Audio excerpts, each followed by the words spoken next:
En el ámbito del derecho penal cobra relevancia conocer que los delitos pueden ser cometidos a través de una conducta que se puede expresar en un hacer, que es una acción, o abstenerse de hacer una acción que la norma, la ley, la sociedad espera que alguien realice. Al no realizarse esa acción que es esperada, hay una omisión. Y hay omisiones simples que causan resultados jurídicos en el mundo del derecho penal y hay omisiones que tienen resultados palpables en el mundo sensorial. Estos últimos son los que se denominan comisión por omisión. Es decir, hay un resultado que podemos visualizar y que se produjo ese resultado porque la persona que tenía que hacer algo no lo hizo. ¿De dónde sacamos o cómo obtenemos que alguien tiene que hacer cosas? Bueno, este es un tema muy interesante porque el derecho penal toma prestadas algunas teorías sumamente relevantes que se van generando en otras áreas del conocimiento. Con esto no quiero decir que el derecho penal se empodera para el poder punitivo creando figuras, no necesariamente. En el tema de los hechos delictivos que se realizan o se cometen, aunque pudiera parecer una contradicción, no haciendo, se comienza su estudio y su análisis en épocas recientes a virtud de posicionamientos que se denominan roles. ¿Qué es un rol? Rol es el papel que socialmente nos corresponde a cada uno de los integrantes de la sociedad desempeñarlo. Podríamos preguntarnos, y con mucha legitimidad, quién otorga los papeles, quién otorga los roles y quién supervisa que esos roles se cumplan. Si me permiten, vamos a un ejemplo de una ópera, la que ustedes gusten y manden. El Anillo del Nibelungo, por ejemplo. Ahí, en el Anillo del Nibelungo, hay una gran cantidad de artistas, mujeres, varones, todos con diferentes tonalidades en sus voces, tenores, contratenor, sopranos, etcétera, que comienza la obra con el cuento del río del Nibelungo que encierra un tesoro. Y las que aparecen en primer lugar son las guardianas de ese río que cantan y cuentan toda la historia de esa odisea de cómo llegó el oro a ese río. Entonces, cada una de ellas canta una estrofa diferente, tiene un rol asignado. Así como el monstruo que aparece y que se va a terminar robando el oro. Todos deben de cumplir con su rol. Ese rol, ese papel, se lo asigna un guión que está escrito. Ok, en nuestra vida diaria, ¿tenemos un guión escrito? Bueno, sí tenemos un guión escrito. El primer guión escrito que tenemos se llama Constitución Política de los Estados Unidos Mexicanos. Ahí vienen nuestros derechos como seres humanos y las obligaciones de las autoridades en el cumplimiento de sus funciones. Pero además de ello, en el devenir social de nuestra vida, vamos adquiriendo compromisos y responsabilidades que nos llevan a ejercer otro tipo de roles. Por ejemplo, se le llama sociedad del riesgo a aquella en la que las actividades, sobre todo electromecánicas, generan escenarios posiblemente lesivos para sus integrantes. El ejemplo más típico es la conducción de un vehículo automotriz. Quien conduce un vehículo automotriz debería contar con licencia. Y esa licencia solo debe otorgarse cuando la persona está apta en el sentido físico para conducir un vehículo. Que tenga al menos la vista adecuada, el oído, la pericia, el conocimiento de las normas de tránsito, entre muchas otras cosas. De tal suerte que si usted y yo abordamos una unidad de transporte, confiamos en que el chofer que la va a conducir cuenta con las habilidades correspondientes para desempeñar ese rol, el rol del conductor. ¿De dónde sacamos eso? De la confianza que no se inspira que una empresa que está supervisada por el Estado le permite brindar esos servicios. De esa manera podemos ir encontrando y ejemplificando diferentes tipos de roles en toda la sociedad. El chef, la maestra, la mujer policía, etcétera, etcétera, etcétera. De acuerdo a cada rol que cada quien tenga, le conviene desarrollar adecuadamente su rol y cumplir adecuadamente con sus responsabilidades, porque de lo contrario, de un mal desempeño de ese rol, se pueden provocar desperfectos en la estructura social. Y esos desperfectos en la estructura social son graves cuando con ese incumplimiento de nuestro rol se generan daños a los derechos de terceros. Un ejemplo de ellos sería que se utiliza mucho en la dogmática penal y en la didáctica, la madre que deja de alimentar a su hijo por una decisión. Y esa no alimentación, ese no hacer, provoca la muerte del menor. Otro ejemplo lo tendríamos cuando el guardavidas observa en la alberca o en la playa, en el mar, que una persona se está ahogando. El rol del guardavidas es precisamente lo que su nombre indica: salvaguardar la integridad de los bañistas. Y si éste, a pesar de su preparación, se queda observando cómo fallece la persona, estamos advirtiendo que con su no actuar se produjo un resultado. ¿Cómo lo podemos esto inferir? Porque si nosotros mentalmente reproducimos que el salvaguarda hubiese, ya sé que van a decir que el hubiera no existe, pero penal, en derecho penal tenemos que hacer el ejercicio. Si esta persona hubiera realizado lo que tenía que hacer, el evento con una alta probabilidad no habría ocurrido. Es decir, si el guardavidas hubiese ingresado a la alberca o al mar para rescatar a la persona, cierto es que alguien podría decir, ¿pudo aparecer un tiburón y comérselos a los dos? Sí, pero entonces la causa del deceso ya no sería la sumersión por asfixia, sino un incidente externo que está fuera del ámbito del derecho penal.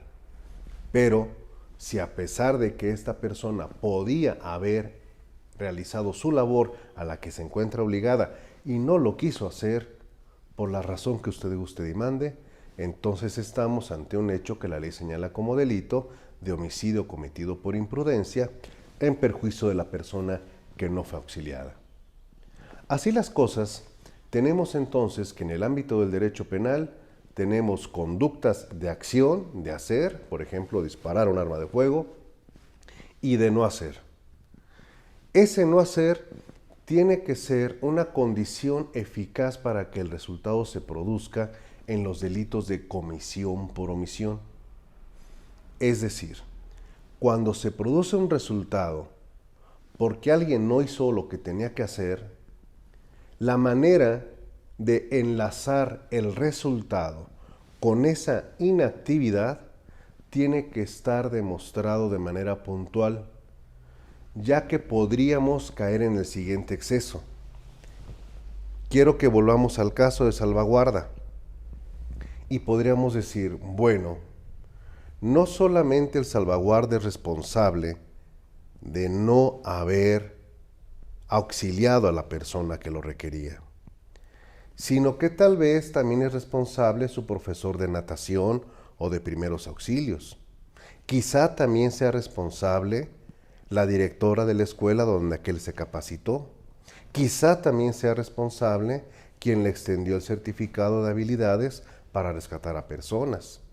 Quizá también sean responsables los padres del salvaguarda al momento de concebirlo. Como ustedes se darán cuenta, si no ponemos diques que vayan conteniendo la extensión o expansión de la responsabilidad, podríamos llegar a escenarios no solamente absurdos, sino dantescos. Es por ello que en el ámbito de la comisión por omisión priva una frase que indica: no todo es responsabilidad de todos. De tal manera que en la investigación de este tipo de hechos tan lamentables se debe de entender a cabalidad lo que es la comisión por omisión. Bien, desgraciadamente en este mes que es julio del año 2023, el día 11 de julio, en una clínica del Instituto Mexicano del Seguro Social, ubicada en Playa del Carmen, en el estado de Quintana Roo, en México, una menor de edad de 6 años había sido ingresada por sus padres para ser atendida por una enfermedad. De manera concurrente a esta circunstancia, aparentemente las autoridades de la clínica habrían informado a la empresa encargada del mantenimiento de los elevadores de fallas que presentaba el sistema. Y con motivo de ello, habrían acudido, de hecho acudieron, entre 1 y 2 técnicos. Ese dato en concreto lo desconozco. Pero existen videos que se han hecho profusos en las redes sociales donde se advierte la presencia de al menos un técnico que aparentemente estaría capacitado por parte de la empresa, y aquí recaemos en el tema de los roles. Si la empresa manda un técnico, ¿qué se espera de ese técnico? Precisamente su expertise para poder advertir las fallas que han sido previamente reportadas. De acuerdo con lo que la autoridad clínica ha informado, el personal de la empresa acudió, supervisó, pero se retiró sin informar ni dejar avisos preventivos para que el elevador no prestara servicio. Es decir, podían haber informado, aquí viene una pregunta, ¿a quién? De la circunstancia del elevador y establecer anuncios de fuera de servicio. Usted y yo hemos visto infinidad de ocasiones en edificios públicos y privados, elevador en mantenimiento o fuera de servicio. Bueno, pues en este caso no ocurrió así. Y lamentablemente hacia la tarde, con motivo de la gravedad de la afección de la menor, se tomó la decisión médica de que fuera trasladada a otro nivel del hospital para su debida atención.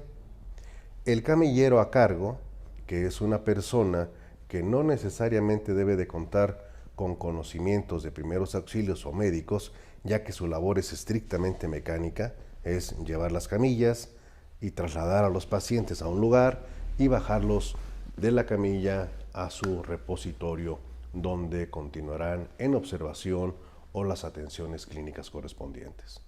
De acuerdo con la narrativa que existe, el camillero ingresa al elevador cuando de manera súbita este elevador, sin cerrar las puertas, comienza a elevarse.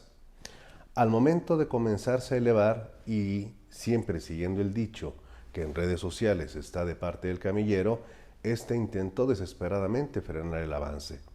Pero como la camilla aún no había terminado de subir completamente, esto motivó una verticalización de la misma, generando una compresión por parte del túnel del elevador hacia el cuerpo de la menor, que provocó que junto con la camilla detuviera el ascenso del elevador.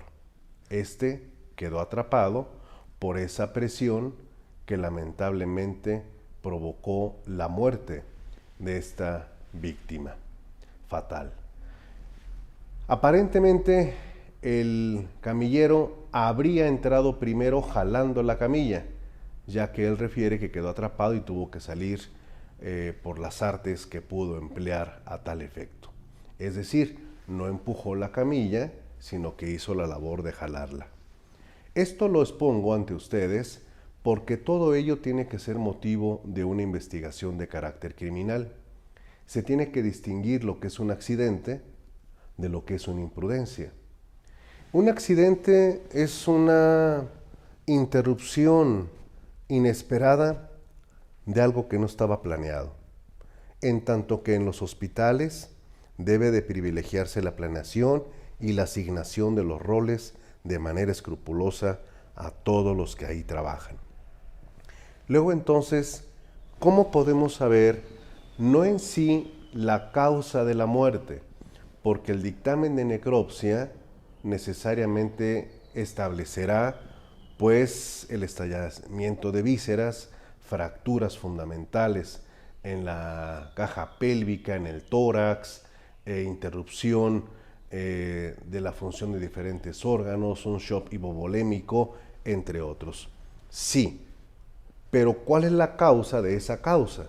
La causa de esa causa fue el que el elevador se haya puesto en funcionamiento en un momento en que no se le había pedido, ordenado, que hiciera ese movimiento.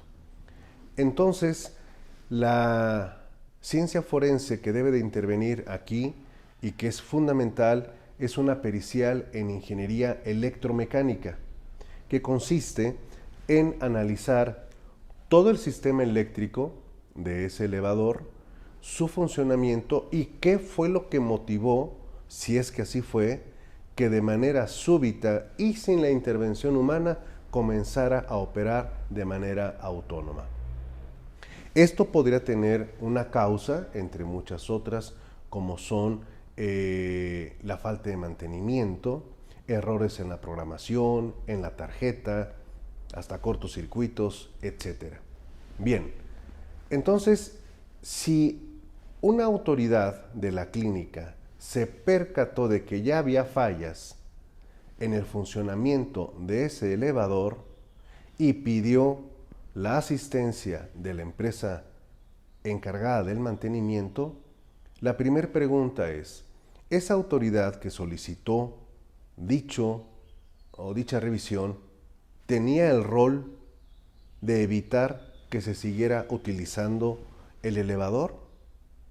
Esto lo podremos saber a través de las entrevistas que la Fiscalía de Quintana Roo lleve a cabo y sobre todo del tipo de fallas que se están reportando. En ese sentido, también habría que preguntarnos si dentro de la clínica del IMSS existiría o no un responsable de protección civil, porque de haberlo, en él recae precisamente la salvaguarda de la integridad de todos los que transitan por esa clínica y de la supervisión del correcto funcionamiento de todos los insumos, de todos los enseres y de todas las instalaciones que están en esa clínica. Si los técnicos que acudieron o el técnico que acudió y revisó no advirtió falla alguna, ello va a depender del reporte que haya elaborado para su empresa, así como para la clínica. Si no descubrió ninguna falla, a pesar de que ésta existiera, es notoria su impericia para llevar a cabo ese trabajo. Y por lo tanto, la causa inmediata de la tragedia sería la impericia del técnico que no estaba capacitado para llevar a cabo esa función. Y por lo tanto, estaría respondiendo a título de homicidio imprudencial u homicidio culposo. Si este sujeto, el técnico o los técnicos, sí advirtieron la falla, pero confiaron en que nadie usaría el elevador y abandonaron el lugar sin dejar ningún señalamiento de advertencia, incurrieron en una infracción de un deber de cuidado. ¿Cuál es el deber de cuidado que la norma social le impone a alguien? Si algo no funciona y es una fuente de peligro, pon un aviso. Ustedes y yo en innumerables ocasiones hemos intentado usar un baño y llegamos y nos toca la mala suerte de que está un parapeto amarillo de plástico que dice piso húmedo, cuidado, porque están limpiando la zona de aseo. Bueno, pero si eso ocurre cuando se trapea un piso, imagínense qué no debe de ocurrir cuando se trata de un elemento electromecánico como es un elevador. Un elevador es una fuente de peligro. Sí, ¿por qué? Porque si no tiene mantenimiento, se abren las puertas donde no, puede desprenderse, etc., etc., etc. Entonces, aquí, en este lamentable caso que estamos analizando a la luz del derecho penal, nos lleva también a la reflexión siguiente. Puede haber una concurrencia de culpas, es decir, puede haber varias personas o cómplices en un delito culposo? La respuesta es no. No existe la complicidad en un delito culposo. Pueden haber tramos de responsabilidad, que quien sabía que no funcionaba y no hizo nada por evitar su uso. Los técnicos que fueron y advirtieron o no advirtieron y permitieron que con su omisión se siguiera trabajando en el mismo. Ahora, en el caso del camillero, habría que preguntarse, ¿el camillero tenía conocimiento del desperfecto del elevador? Sí, pero tuvo la esperanza de que no fallara cuando él subiera. Homicidio culposo por esta circunstancia. Una culpa que se llama conrepresentación. Si el camillero no sabía que el elevador se encontraba en condiciones no óptimas de servicio, no puede responder penalmente de esa tragedia. Si al momento de maniobrar con la camilla incorrectamente activó el sistema de elevación del elevador, responde por una cuestión de imprudencia. Ustedes verán que para resolver este caso van a ser fundamentales las ciencias forenses, el dictamen en electromecánico, el dictamen en criminalística de campo, así como un análisis de auditoría forense respecto de todos los comunicados, quién se enteró de esta falla, quién la reportó, quién la atendió, quién le dio seguimiento, etc. Porque en esta parte podríamos encontrar, sí, responsabilidades de carácter administrativo, no necesariamente penal. Y por último, en este aspecto de lo que tiene que ver con la investigación, podríamos preguntarnos si la empresa podría ser penalmente responsable de este hecho. La respuesta es no.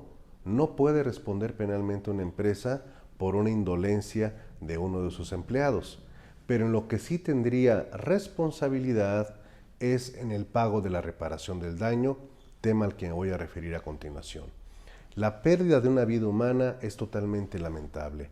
Es una pérdida irreparable, pero para los efectos del derecho penal, en el concepto de reparación del daño entran muchas categorías como los gastos fúnebres, el tratamiento psicológico de los familiares, el lucro cesante, que en el caso de la menor no opera desde luego, así como los gastos que se hayan realizado con motivo del evento por parte de las víctimas indirectas o los ofendidos por este hecho tan terrible.